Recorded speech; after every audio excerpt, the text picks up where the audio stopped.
Saludos a todos, bienvenidos a mi canal Cursos Geotecnia. Estamos en el tema de diseño de muros de contención en voladizo y vamos a iniciar ahora la parte 2 referente a la estabilidad estructural de los muros. Luego de realizar el análisis geotécnico en donde se han cumplido los factores de seguridad frente al volcamiento, la capacidad de carga y el deslizamiento, tenemos que entrar a analizar la estabilidad interna o estabilidad estructural.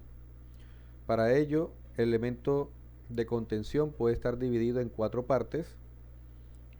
Las principales, la pared, que estará sometida a la acción principal, presión lateral de suelo, y vamos a considerar que dicho elemento se encuentra empotrado en la zapata.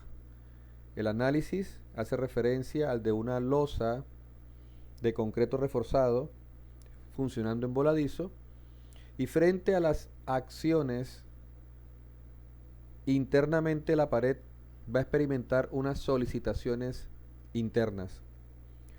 La mayor de las solicitaciones se va a presentar justo a nivel de empotramiento, y es ahí donde tenemos que evaluar las solicitaciones internas cortantes y los momentos flectores. Se establece entonces como sección crítica 1 la de la pared. Luego analizamos estructuralmente el pie, y para ello debemos tener presente como acciones la posible sobrecarga en la zona frontal, el peso propio en suelo, el peso propio en concreto y la reacción del suelo. Internamente se van a generar unas solicitaciones cortantes y momentos flectores, donde las mayores solicitaciones se van a presentar en la zona de empotramiento y se constituye entonces la sección crítica 2. El tercer elemento es el talón, y vamos a tener como acciones de diseño sobrecarga, peso en suelo, peso propio en concreto y la reacción en el contacto suelo-cimiento. Internamente, el talón va a experimentar unas solicitaciones en las diferentes secciones, y las mayores se van a presentar en la sección 3. Finalmente, en el caso de que tengamos llave de entellón, la acción de diseño hace referencia a la reacción pasiva del suelo en el frente de la llave de entellón. Frente a esa acción de diseño, internamente el elemento va a estar sometido a unas solicitaciones cortantes y momentos flectores, y se establece entonces la sección crítica de diseño 4 para la llave de entellón. A continuación vamos a plantear expresiones para cada uno de los elementos en lo que respecta a la revisión del cortante y el diseño a flexión. Iniciemos con la pared. Sabemos que va a estar sometida a la presión lateral del suelo, la presión también de sobrecarga cuando exista, la presión hidrostática cuando se conforme un nivel freático en el respaldo. El diseño estructural de la pared es como el de una losa en voladizo trabajando en una dirección, y frente a las acciones internamente vamos a tener que determinar las solicitaciones cortantes, y la revisión en lo que respecta al cortante consiste en la determinación de la resistencia que el concreto ofrece frente al cortante en una dirección en la sección crítica, y la solicitación de diseño cortante, que en este caso debe ser evaluada según unos coeficientes de mayoración que establece el mismo reglamento, la NSR 10. Resumiendo, La revisión a cortante implica garantizar que el concreto genere la suficiente resistencia en la sección para poder resistir las solicitaciones cortantes de diseño. Por otra parte, en lo que respecta al diseño a flexión por momento, debemos, en primer lugar, evaluar los momentos en la sección crítica generados por las acciones y teniendo en cuenta que el concreto simple no es capaz de resistir las tracciones generadas por los momentos, debemos evaluar la cantidad de acero requerida en la zona traccionada. En este caso, la zona traccionada se localiza cerca del respaldo, es decir, en la cara o cerca de la cara donde el suelo está ejerciendo la presión. En esa zona debemos colocar una cantidad de acero que cumpla con unas condiciones de cantidad, con unas condiciones relacionadas con el espaciamiento, con el anclaje requerido del refuerzo en el interior de la zapata y por supuesto debe contar con un recubrimiento apropiado.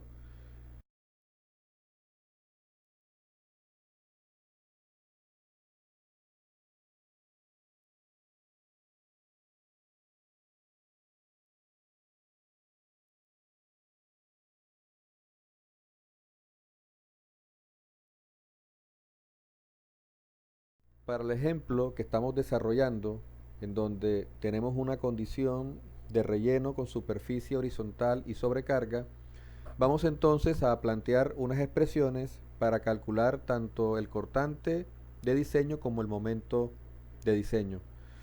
Debemos tener presente que ahora la evaluación de las presiones vamos a realizarla desde Z igual 0 en la corona de la pared hasta Z igual H2. Recordemos que H2 es la diferencia entre la altura total y el espesor de la zapata. En esta zona vamos a evaluar las solicitaciones cortantes y los momentos flectores en cada una de las secciones que se encuentren a cierta profundidad Z. Como acciones tenemos la presión que aplica el suelo y la presión aplicada por la sobrecarga. Utilizamos las mismas expresiones, pero ahora evaluándolas desde Z igual 0 hasta Z igual H2. Para determinar el cortante a una determinada profundidad Z, simplemente vamos a hacer equilibrio de fuerzas, en donde las solicitaciones internas tienen que estar en equilibrio con las acciones externas. Y a cada profundidad Z, nosotros podemos establecer cuál es la magnitud y la posición de la respectiva acción. Sabemos que cada una de estas acciones está localizada, en el caso de la presión del suelo, a Z tercios de la sección analizada, y la presión o el empuje, en este caso, asociado a la sobrecarga, estaría localizado a Z medios. La expresión entonces, para calcular el cortante a cualquier profundidad Z, estaría dada por esta ecuación y la obtenemos realizando sumatoria de fuerzas horizontales. El cortante debe estar en equilibrio con el empuje generado por el suelo, que está representado por un medio gamma 1 K sub A Z cuadrado, más el empuje generado por la sobrecarga, que está representado aquí por el producto Q K sub A por Z. Esta expresión la podemos utilizar para construir el diagrama de cortantes, cómo está cambiando el cortante con la profundidad, y establecer el cortante en la sección crítica. Simplemente evaluamos en la expresión Z igual H menos H, y eso nos permite determinar entonces el cortante en la sección crítica. Este cortante es un cortante en condición de servicio y requerimos el cortante en condición de diseño. Para ello, debemos multiplicar el cortante por un factor de mayoración y la normativa colombiana, para efectos de diseño, recomienda trabajar como factor de mayoración a los empujes de suelo por un factor equivalente a 1.6. Por lo tanto, esta expresión se convierte en la expresión para determinar el cortante de diseño para el caso específico de relleno con superficie horizontal, caso en el que superficie tenemos sobrecarga, pero no vamos a poder hacer uso de esta expresión en los casos donde exista nivel freático o la superficie de terreno presente una inclinación. El cortante de diseño debe ser menor que la resistencia reducida que ofrece el concreto, y de nuestro curso de hormigón 1 conocemos que la resistencia que el concreto ofrece frente al cortante, acción como viga o en una dirección, está dado por esta expresión, en donde phi es un factor de reducción de resistencia que debe tomarse como 0.75. F'C es la resistencia del concreto a la compresión y la reemplazamos en megapascales.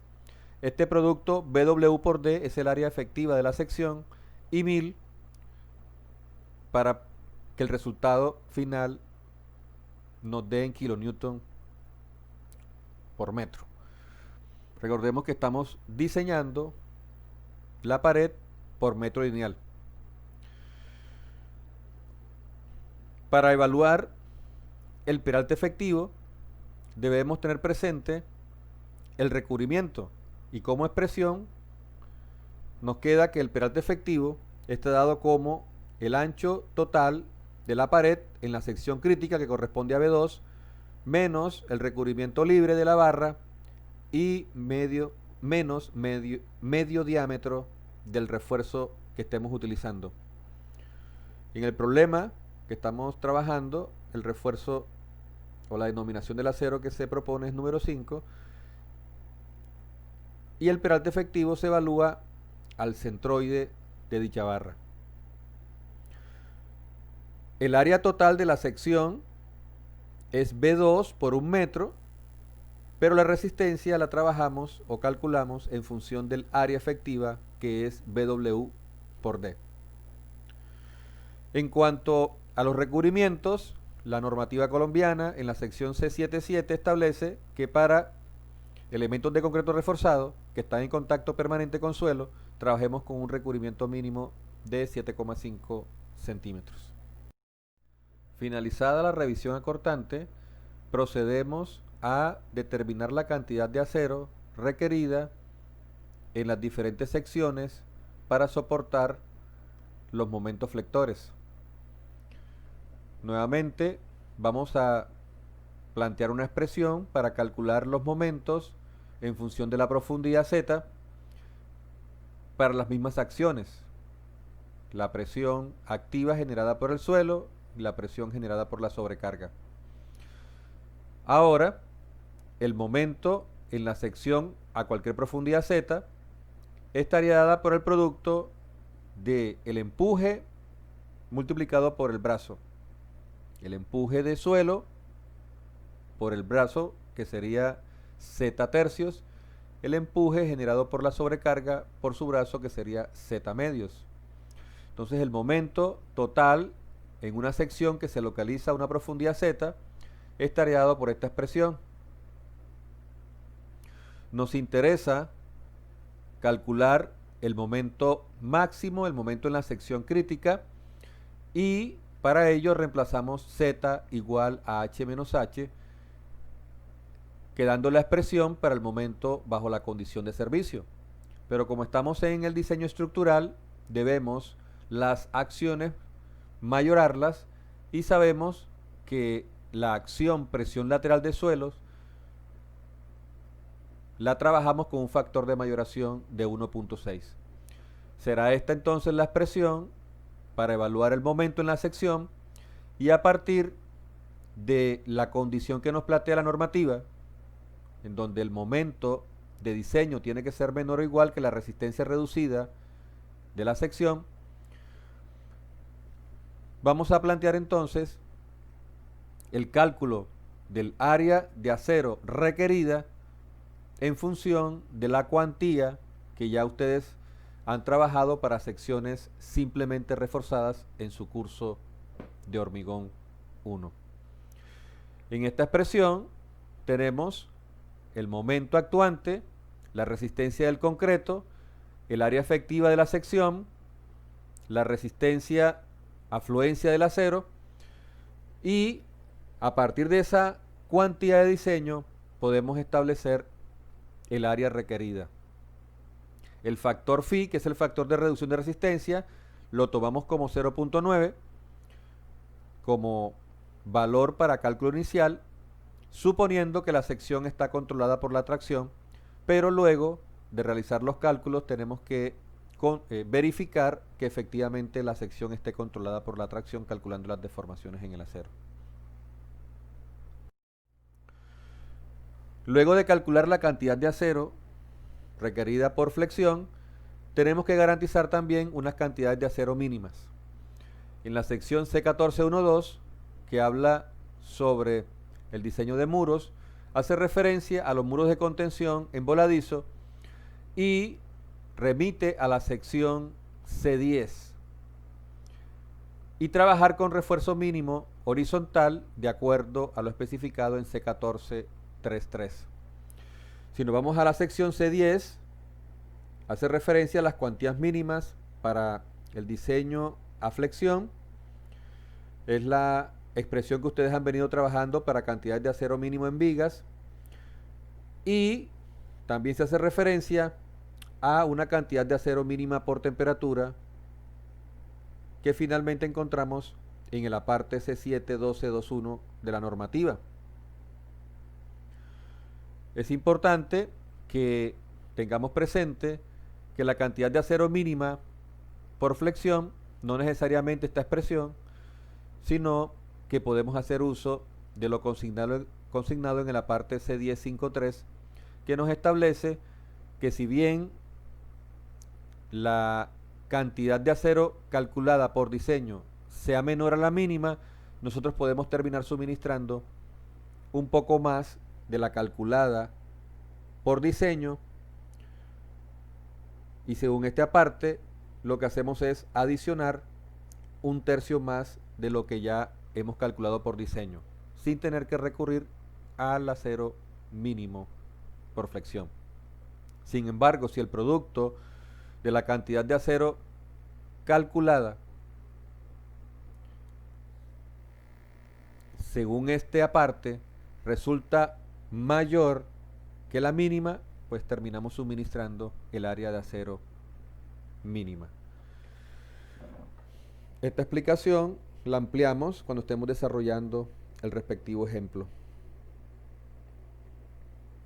La sección C71221 establece la cuantía mínima .018 y establece que la cantidad de acero mínima por temperatura debe ser calculada según esta cuantía y el área total de la sección, es decir, multiplicamos 0.018 por B2 y por BW, que es un metro, en el caso de la temperatura o refuerzo o cantidad de acero mínima por temperatura para la pared.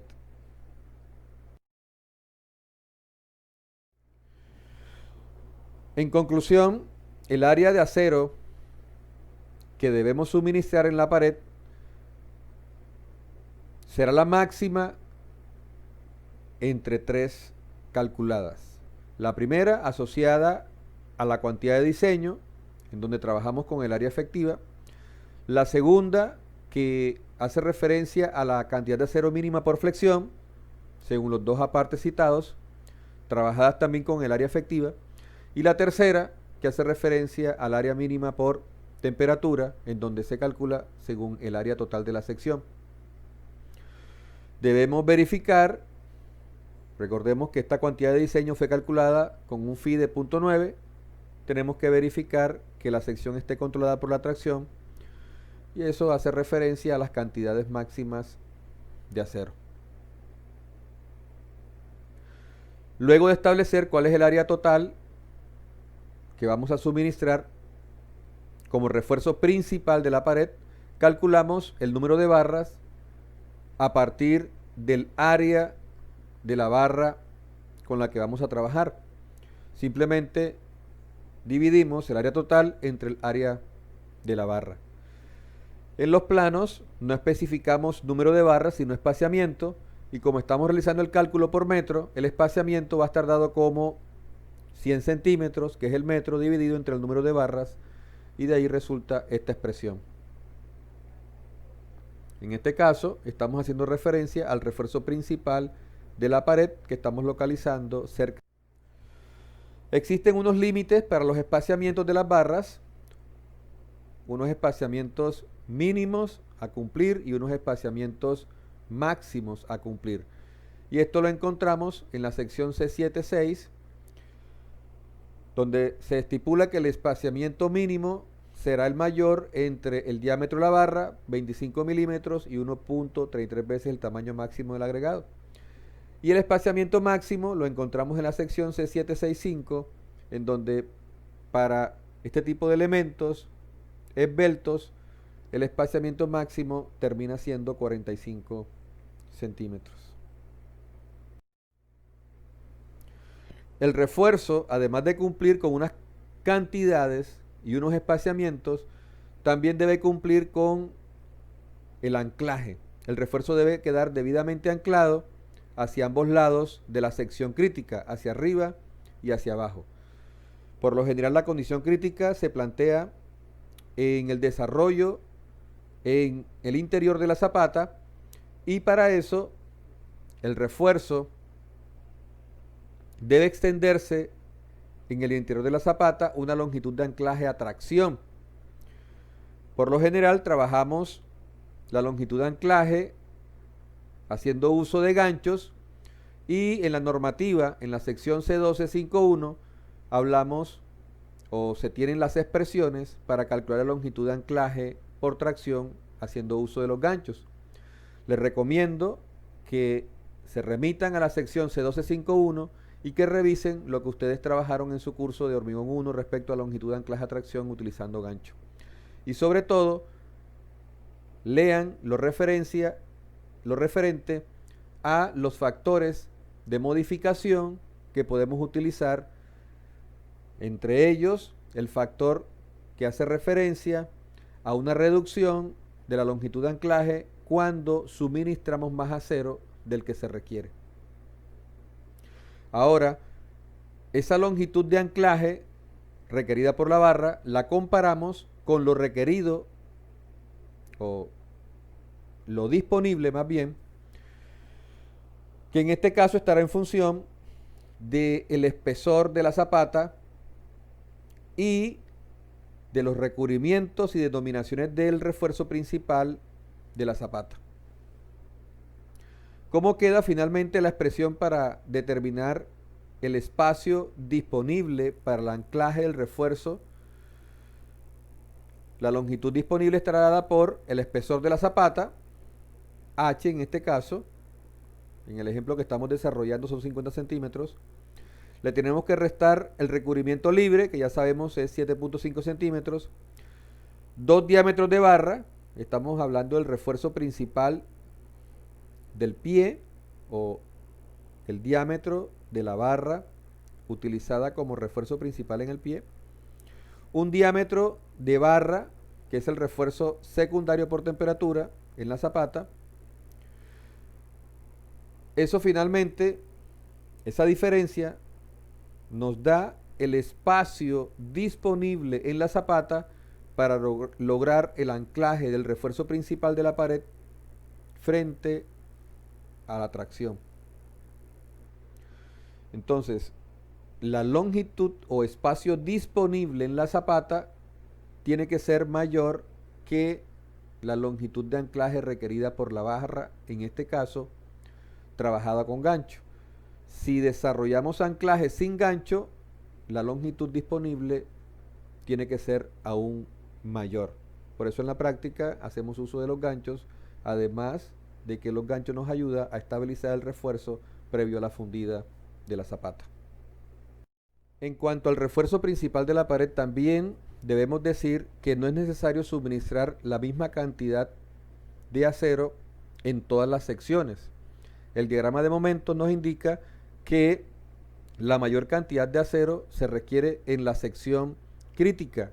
Eso quiere decir que vamos a poder proponer diferentes longitudes de corte. También es necesario indicar que para muros de alturas considerables vamos a necesitar de los traslapos. Para estudiar lo que tiene que ver con las longitudes de corte y las longitudes de traslapo, les recomiendo remitirse a la referencia mostrada. Este ha sido el primer video de la parte estructural. Nos vemos en el próximo.